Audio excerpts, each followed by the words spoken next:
Have a look at this code block and think what this will print out in the console. If you think the answer is 0, 1 and 2, I'm sorry, there's a lot to learn to you about closures. So make sure you subscribe to my YouTube channel and watch this video until the end. If you like to get the slide deck and the code references, if you are a subscriber to my YouTube channel, you can easily get access from my website. So if you are not yet subscribed, you can subscribe to my YouTube channel and use the same email account that you used to subscribe to my YouTube channel to log into my website, and then you have access to my learning resources and slide deck. This is the first question I have for you guys. Spend some time and figure out what this code block will print out in line number 15, 18 and 19. First of all, let's check whether the answers you guessed are correct or wrong. Let's run the code block here, and it will console log 0, 10 and 0. So let's go through the code block quickly. So here I have created a function called counter. So what happens in this counter counter function is it returns an object with two other functions called increment and get count. So when you call counter function in line number 14, what happens is it will initialize this counter variable to 2 and it will return these two values here, two functions here. So in line number 15, we call c.getCount. So this getCount function got triggered, and this function has access to this counter variable which was defined in the outer function, because that's how the closures work. So this returned inner function has access to this variable defined in the outer function. So it returns 0. So what happens in line number 17 is, don't get this confused guys, this adds another property to this returned object, and that's it. This doesn't mean it has access to this counter variable here. So how closures act is, only this inner functions here has access to this variable which is defined in the outer function. So you see in the line number 18, c.counter means the already added new property in line number 17, so it will print 10.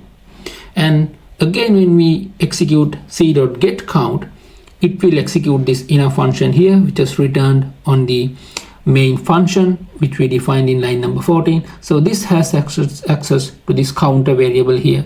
So this counter variable didn't has any kind of effect from this line number 17, so it will again print 0. So the answer is 0, 10, 0. This is a bonus question in parallel to the first question we had. Take some time and look at this code and think, what will this console log in line number 12? Let's check the answer. Hope you guys got it correct, and the answer is 7. Okay, so for the ones who got it wrong, I will go through the code block and see what has happened here. So here I have created a function called create incrementer, and it gets one parameter called start. So in line number 9, I pass 5 as the initial parameter here, which is get assigned to this count variable here. So what this create incrementer function do is, it returns another object with two methods, increment and get count. You can have a look. Both these increment and get count has the access to this let count variable here, count variable here. So what happens in line number 10 is, this initial count variable is incremented by 1. So in line number 10, it increments count by 1. So this 5 becomes 6, and in line number 11 also we do the same things. Then 6 plus 1, it becomes 7. And in line number 12, we console log this final incremented value, which is 7. So the thing you have to know is, all these values has the access to this count variable, even though the initializing of this count variable is finished in line number 9. So that's how closures work in this code example. Next question is related to a bit of theory. So how JavaScript closures lead to memory leaks. So as I said in earlier videos, JavaScript closures are functions that can remember. So if a closure keeps a large variable in its memory, even after we use those closure values, it creates a memory leaks. So let's have a look at this example. Here you can see I have created a function called create closure. Inside this function, I assign a very large array to this variable called large data. And in line number 4, I attach this callback function using click event listener. And in this callback function, I have a reference for this large data variable. So this callback function here creates a closure with this outer function. And this closure keeps this large data in memory. So you can see the problem here. As long as you don't detach this function, once you are done with this add event listener, it creates a memory leak. So with time, if you have multiple these kind of closures referencing to these large data objects, your application gets slower, which creates memory leaks and so on. So let's have a look how we can avoid these memory leaks. Here are some best practices to avoid memory leaks with closures. So first thing is detached event handlers. So this is very straightforward. You can use cleanup functions if you are using React and use effect, or you can manually remove when they are no longer needed. So as shown in the sample code, you can detach the event listeners, so it will detach the closures and the memory references as well. And moving forward, you can also avoid unintentionally keeping references, like try to minimize the reference in large objects as closures. That's something you can think of. And also next thing is you can do manual cleanup as well. So you can set unused variables to null when they are no longer needed. So I will show you an example, a real simple examples how you can manually refer them to null and go forward with the code. In this example, you can see I have used a function called outer, and there's an object. Let's assume it a very large object, and in line number 10 we use this execute this inner function. So it logs a very large object here, and once you are done, you can set this inner function, which is defined in line number 9, to null. So now the big object inside the outer function is eligible for garbage collection because there's no any reference. The reference is null, so it's not used anymore. So the closure which was created in line number 4 to this big object here, it gets garbage collected once we set the inner function to null. So that's how you can set JavaScript closures to use without creating memory leaks. The final question is related to closures with setTimeout. So you can have a look at this code here, and what will this print as the output? You can guess, and let's execute and have a look.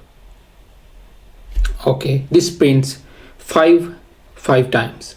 So the theory behind the output is based on the functional scope and the block scope of the variable initialization in JavaScript. So in here, it has only one reference to the I variable. So this variables declared using var is in functional scope, so it has only one reference for the I variable. So by the setTime callback is finished its execution in the loop, I has incremented to 5. So it prints 5 times. So how we can avoid it? How if we want to print 1, 2, 3, 4, how we can do that? So there are two methods to do that. First is we can use a block scope function initialization here, or else we can use IFI, or else immediately evoked functional expressions. Let's have a look at these two methods and change this code to print 1, 2, 3, and 4. First, let's have a look how we can do that using IFIs, or as immediately evoked functional expressions. Here I have converted the previous code block to an IFI here. If you look close, you can see I have passed the I variable to inside this return function here, or else the inside this inner function here, not the return function, the inner function here. So since we execute this code block automatically gets executed because this is an IFI, and we pass I variable here. And what you should remember is inside the setTimeout function, it creates another closure to this I value. So since we pass this I value here as a parameter, the real I value 1, 0, 1 up to 4, this closure has access to this proper value. So this ensures that each setTimeout callback has the proper value and it will print 0 and up to 4.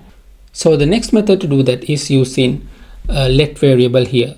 This let variable is block scoped. So the difference between block scoped and the function scoped variables is in block scope, it sends a real value inside this function. So whenever the setTimeout, the for loop is executed, the setTimeout has the proper value because we are using let. So if we execute the function here, it console logs the proper values that we intended. So the thing we should remember is let variables declared with let are block scoped, and so in each iteration of the loop it creates a new I that is unique to this iteration. So the problem is solved. Thank you very much for watching this video and hope you guys learned something out of it. If you like to get the slide deck and the code references, if you are a subscriber to my YouTube channel, you can easily get access from my website. So if you are not yet subscribed, you can subscribe to my YouTube channel and use the same email account that you used to subscribe to my YouTube channel to log into my website, and then you have access to my learning resources and slide deck.